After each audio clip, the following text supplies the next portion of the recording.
Hello, everyone. Happy Wednesday? I think it's a Wednesday. Happy Wednesday.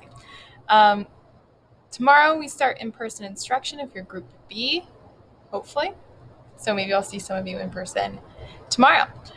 So today we're going to be talking about nutrient cycles and specifically the water cycle.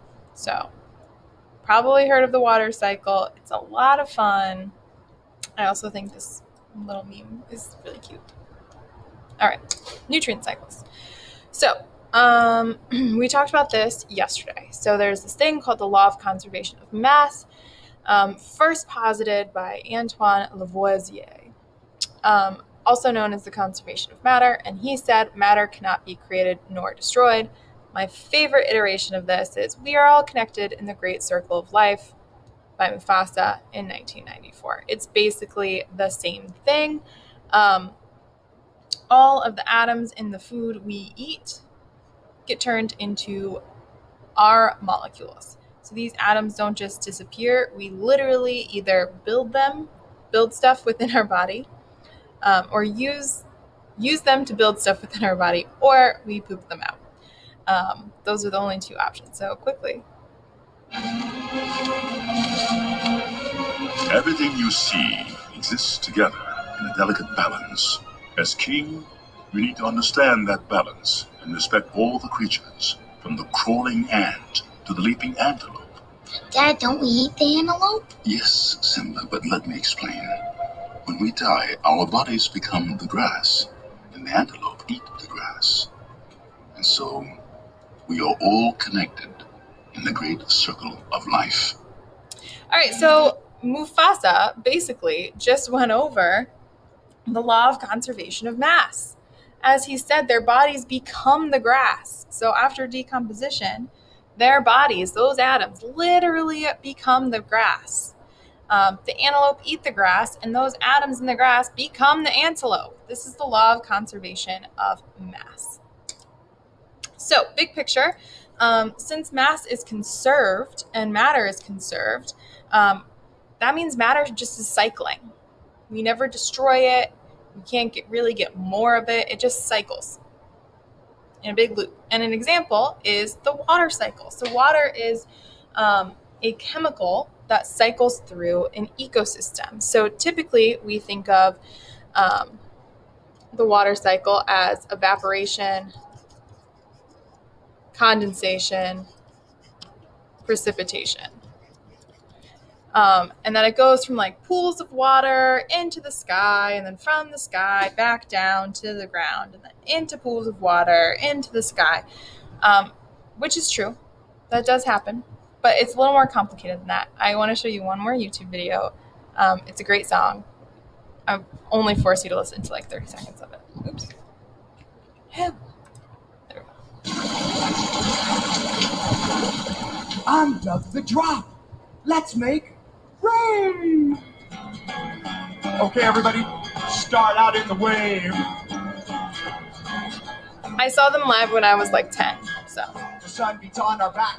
We change from liquid to vapor. We rise up in the sky and say to our neighbor, evaporation. Wiggle now. Condensation. You made a cloud. Precipitation. We rained on down there. The water cycle boogie goes round and round. The water cycle boogie goes up and down. Get on down. Let me hear you clap the beat. All right, so that's the Banana Slugs. Saw them when I was like 10. And I still remember that entire song. But moving on. All right, so that is the water cycle, right? It goes up and down, as they like to call it, the water cycle boogie. But it's a little more complicated than just evaporation, condensation, and precipitation. So there are some vocab words we all need to learn for the next couple of days. So the first word is a reservoir. And this is a pool that's going to contain the chemical in question. So a good example for the water cycle, a big reservoir that contains water, is the ocean. All right, so the ocean is an example of a reservoir. The next thing we need to talk about are these two words, flux and residence time. So flux, you might know flux is like changing. That's like a good use of the word. In this sense, flux is the movement of a chemical from one reservoir to another. So when we go from the ocean to the atmosphere, that's flux. That arrow right there is a flux arrow. And it's the movement, shows the movement from one reservoir to another. Residence time, this is how long the chemical stays in one reservoir. So if it stays for a very long time, it's called a sink. So a sink is a reservoir with a long residence time and low flux. Right? So a sink has a long residence time and a low flux. So what does that mean? So think of it as like your kitchen sink that you fill up with water. That sink can hold a lot of water. Sinks, in this sense, can hold a lot of that chemical. So a good way to think of a sink is that it stores it. In that New York Times article, they were talking about wood being a carbon sink. Wood stores carbon for a very long time. A good example of a sink on the earth would be the ocean, right? That water doesn't really leave a lot, and it stays there for a very, very long time. A source is going to have a short residence time and a high flux. So that means that the water doesn't stay there very long and it moves really quickly to the next reservoir. So a good example of this would be like the atmosphere. The water in our atmosphere doesn't stay there very long. It forms clouds and then it rains. And then all of that water is out of the atmosphere. So that would be a good example of a source. Gonna be stuck in my head all day. All right, so that's all we're gonna go over for now. Complete the slides in your interactive notebook, and I actually want to show you that very quickly.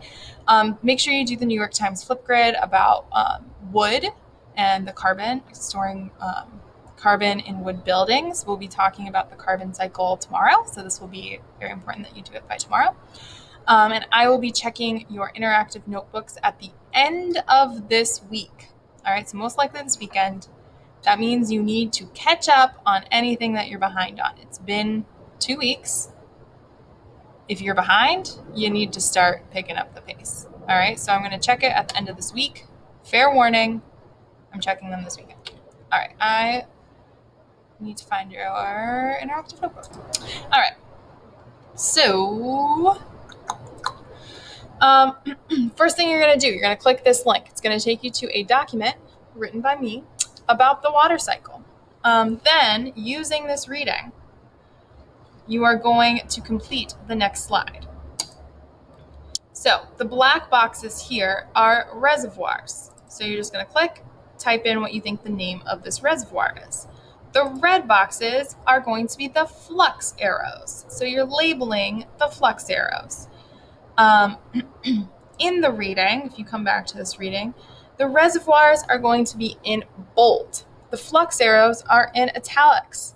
Also, heads up, this picture is from your textbook. If you get really stuck, you can look it up.